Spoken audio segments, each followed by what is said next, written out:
Assalamualaikum warahmatullahi wabarakatuh. Perkenalkan, nama saya Nesya Pratamevia dengan NIM 1401210528 dari kelas MB4505 Program Studi MBTI. Pada kesempatan kali ini, saya akan mempresentasikan sebuah topik yang berjudul Masjid dan Dakwah. Semoga apa yang saya sampaikan dapat bermanfaat bagi kita semua. Pada kesempatan kali ini, saya akan menyampaikan beberapa agenda. Pengertian masjid. Masjid artinya tempat sujud. Selain digunakan sebagai tempat ibadah, masjid juga merupakan pusat kehidupan komunitas muslim. Selanjutnya yaitu peran masjid. Nah, terdapat beberapa peran masjid dalam kehidupan kita. Yang pertama yaitu peran rohania masjid. Yang kedua yaitu masjid sebagai pusat kebudayaan. Budaya yang dimaksud di sini yakni seperti memiliki madrasah-madrasah untuk anak-anak menuntut ilmu. Yang ketiga, peran masjid dalam bidang sosial. Dengan adanya masjid di dekat kita, maka akan memudahkan kita untuk mengerjakan sholat 5 waktu.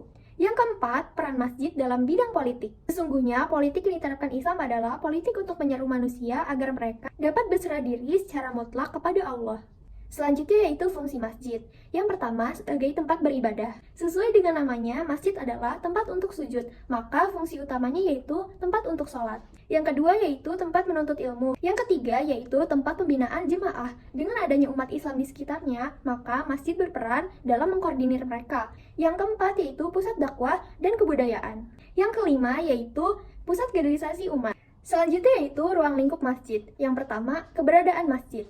Yang kedua yaitu dinamika masjid. Keadaan masjid mencerminkan keadaan umat Islam. Makmur atau tidaknya sangat bergantung pada jemaah atau masyarakat yang datang.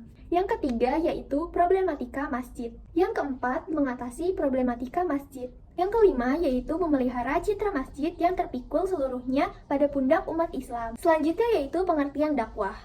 Dakwah adalah kegiatan yang bersifat menyeru, mengajak, dan memanggil orang untuk beriman dan taat kepada Allah Subhanahu wa Ta'ala sesuai dengan garis akidah dan akhlak Islam. Selanjutnya yaitu peran dakwah. Yang pertama, dalam kehidupan bermasyarakat, khususnya kehidupan umat Islam. Yang kedua, dakwah akan berhadapan dengan dimensi masyarakat. Yang ketiga, dakwah pada era globalisasi yang dihadapkan pada berbagai problematika yang kompleks. Yang terakhir yaitu peran dakwah sebagai sarana vital bagi proses perkembangan dan kemajuan Islam. Selanjutnya yaitu fungsi dakwah. Yang pertama, menyebarluaskan agama Islam kepada manusia sebagai individu dan masyarakat, sehingga meratalah Islam sebagai rahmatan lil alamin.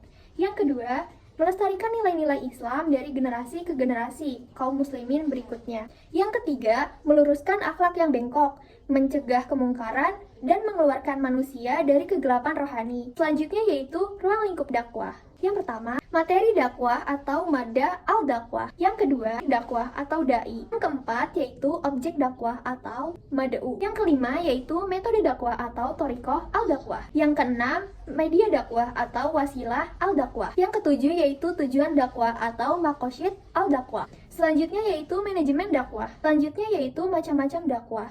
Yang pertama, dakwah fardiyah merupakan metode dakwah yang dilakukan seseorang kepada individu lain atau satu orang atau kepada banyak orang dalam jumlah yang kecil atau terbatas. Kedua, yaitu dakwah amah adalah jenis dakwah yang dilaksanakan seseorang dengan media lisan yang diarahkan kepada orang banyak. Tiga, dakwah bil lisan, yaitu dakwah yang secara langsung disampaikan dengan wujud lisan. Yang keempat, dakwah bil alhal, merupakan dakwah yang mengutamakan perbuatan nyata. Yang kelima yaitu dakwah bitadwin atau dakwah melalui tulisan. Terakhir yaitu dakwah bil hikmah. Dakwah bil hikmah merupakan menyampaikan dakwah dengan cara yang arif bijaksana.